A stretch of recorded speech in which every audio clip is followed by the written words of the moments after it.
Peace Family 19 Keys tapping in with you. Oh, in New York.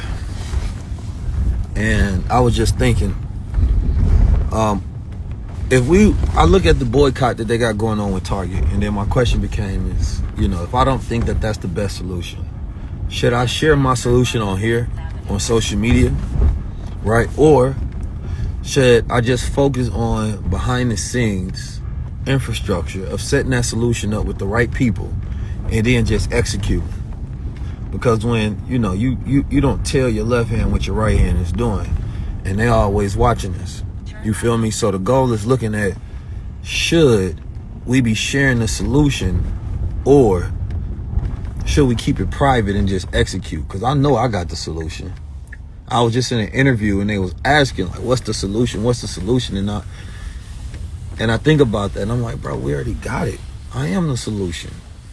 I know the solutionaries. You feel me? Behind the scenes, we got to have certain conversations that got to be encoded. We got to stop thinking that we need to go on platforms and just yell everything out.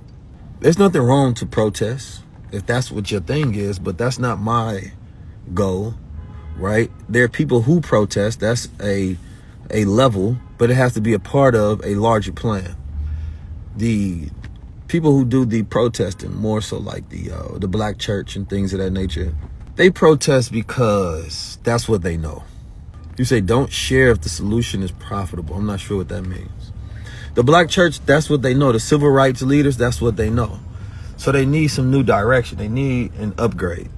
How do we utilize blockchain decentralization systems to have sovereignty over self? And I believe that's the key. Because yes, they stuck in a time loop, right? Targeting Target as if it means something, as if somebody cares. And you're not scaring nobody. It's just a way to feel like you're doing something. So at this point in time, I just want to have conference with those with real power, leadership, resources, and other leaders, organize, and then pop out and show niggas. Utilize my language. I just had to say that because it flowed well. You say protesting has accomplished everything the enemy is destroying. Yeah, they want us to protest. They want us to do these insignificant boycotts. They want us to just, have the feeling of progress without the power of it. And we have to get out of symbols without substance. I talked about it on my page the other day on how a lot of the Pan-Africanist movement, right, is exactly what they want us to do. The most powerful and dangerous movement to happen in America is, let's be quite frank and honest, it was the Black Muslim movement. It's where we made the most progress in America. No one can deny that. No one wants to deny that. It was the most powerful movement. The biggest economic project and economic network that we had. That's the solution. Nothing else is. Whether you like the Black Muslims or not, that's all that matters. No disrespect to the Black Panthers, but no, it was not the Black Panthers. It was the Nation of Islam. It's not a debatable fact. It's just the reality of America.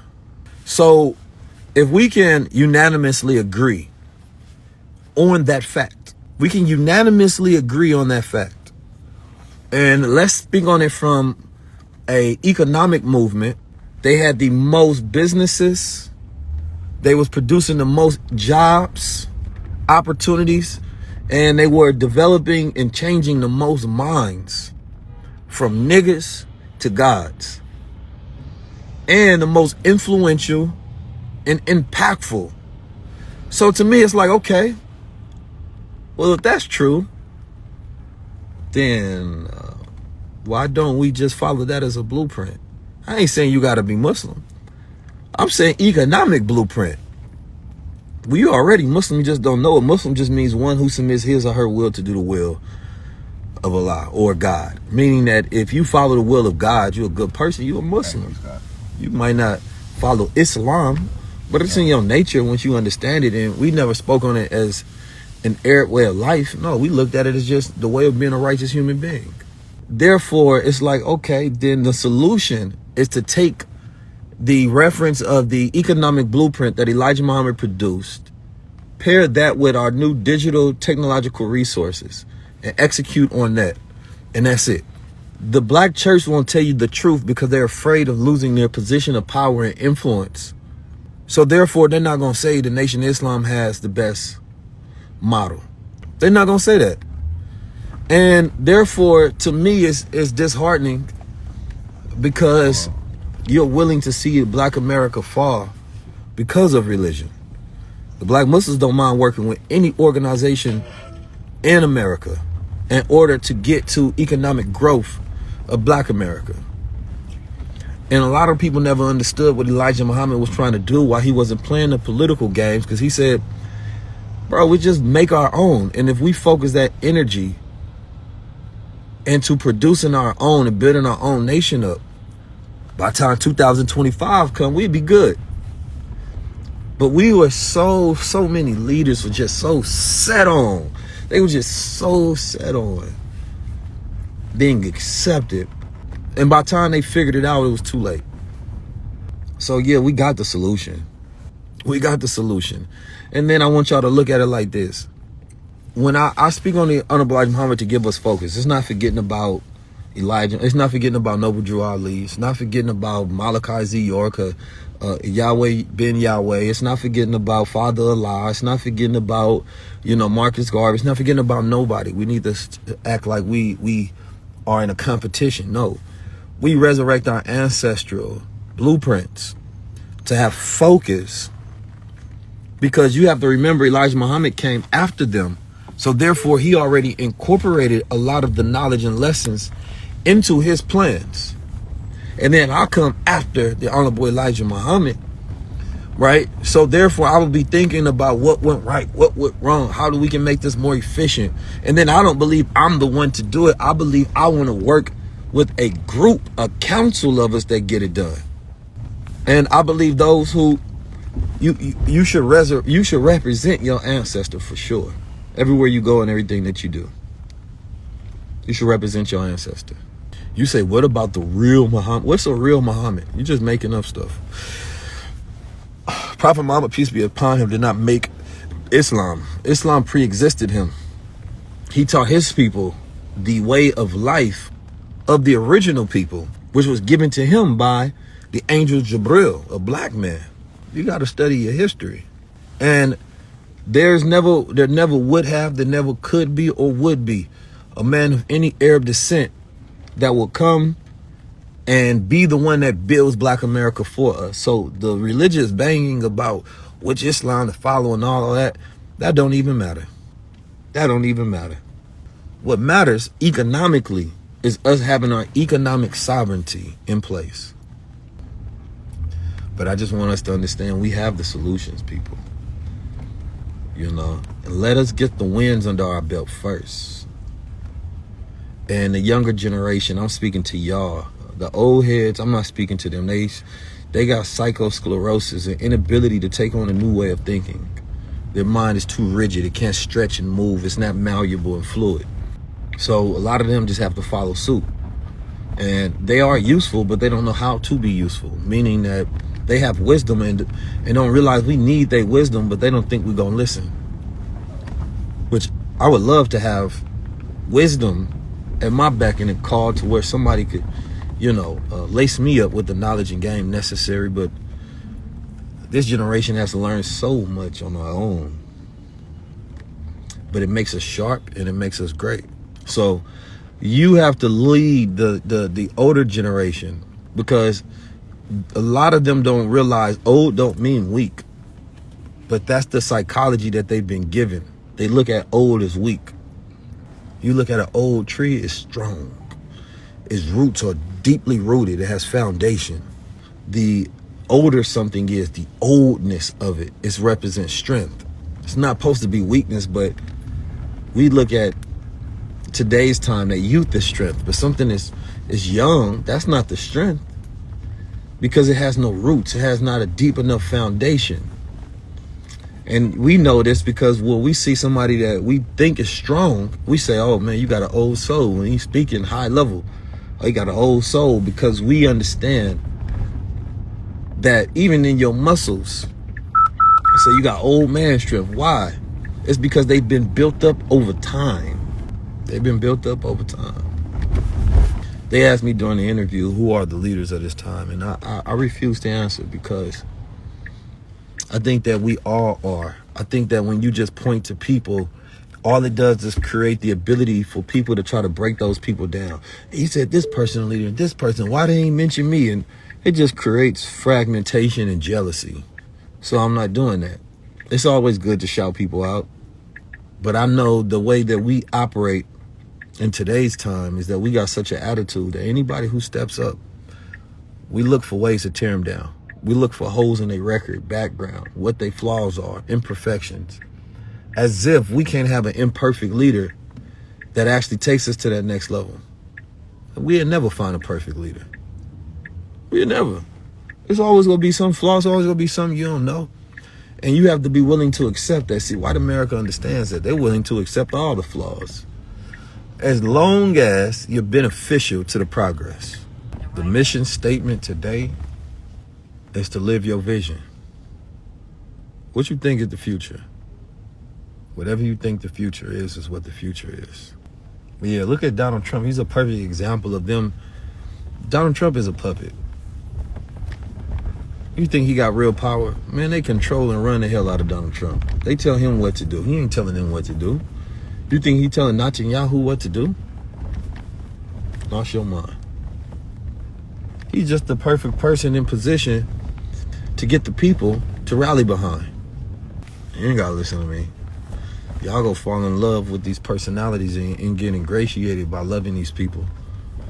Musk is the Doge. He's the technocrat that they put into position to get things done. None of these guys have complete autonomy and power. And if you think you looking at the power structure, the people that's out front, that's not how the game goes. It never will go like that. They won't show you the true power, because true power is in the anonymity. I wish I can just disappear and be in behind the scenes. I don't even want to be in front of the scenes no more. But we got some work to do. I want to sit back and just build. I don't want to be in front of the scenes no more. I do this because it's necessary. But eventually I'm going to disappear out from in front of the scenes and just focus on building and building and building and building and building. So I want people to understand that this popularity is almost a sacrifice in a way, because this is not the most effective way to do it. I just happen to be in a position where I can utilize community and platform. Nah, I don't need it on the front line. I'm needed as the general behind the scenes, a visionary making the plans. I mean, I'm gonna do what I gotta do, what's necessary for the time that we living in, but we can't keep doing it this way. You must have watched that show. I told me to take off the hat for the fans, not only fans. No, listen, man, my forehead don't get seen. I got a beautiful forehead, but you got to see the sun, moon, and stars. We're cosmic people. We got to have a cosmic consciousness. Cosmic people, a cosmic consciousness. I'm enjoying New York, though. Y'all weather is not the greatest. Y'all need to step that up. Y'all need to turn on y'all heaters outside. I need some sun. I just left California where there was sun. Y'all got me out here freezing. For what? Let me ask y'all, how many of y'all boycotting Target? I'm about to drop a newsletter today. I think it's gonna be one of my best ones. So make sure you following the newsletter. Y'all still shopping at Target, I see. Somebody say never shop there. Somebody say Target and Walmart. I'm a Walmart type of. If you boycott Target, you gotta boycott Facebook and Instagram. You right. I can't say New York air is clean because they got millions of cars on the road. This air ain't clean either. I actually wonder about that. How the hell is New York air cleaner than California's? With all these emissions. It's crazy. You know, I'm at that point where I want to work with people, but then I also want to tear things down. You feel me? I feel like at this point in time, we're going to do this thing independent, or we're going to do it together, but it ain't no in between. And the people have to make some of these institutions bow down to us. I ain't talking about white people. I'm talking about some of these so-called black institutions. They failing us. They failed us. They boule. Our goal is to control and take over media. It's not about tearing hip-hop down.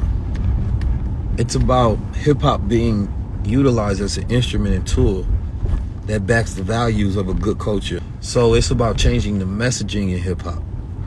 And you don't want to get rid of it. It's one of our best tools to get messages across the planet Earth. So it's not about tearing it down. It's about reforming it so that we can utilize it. We don't want to stop doing the things that we're good at. We just want to be more efficient in how we utilize these things. So no, you don't destroy the one power that you have. It's like telling brothers to stop playing basketball and football. No, keep playing. But when you get your funds and you get your platform, use it accordingly. No, keep being in culture for sure, but in a way that we can utilize it. So no, I'm not gonna tell you tear it down. No, that'd be silly. Now you just tore it down for what? Use it in a proper manner. Be a spook. That's the game. That's how it really works. You feel me? Like, hell no, we got the most powerful hip-hop and rap and music and frequency, the most powerful in the world. I gotta go. Y'all be blessed.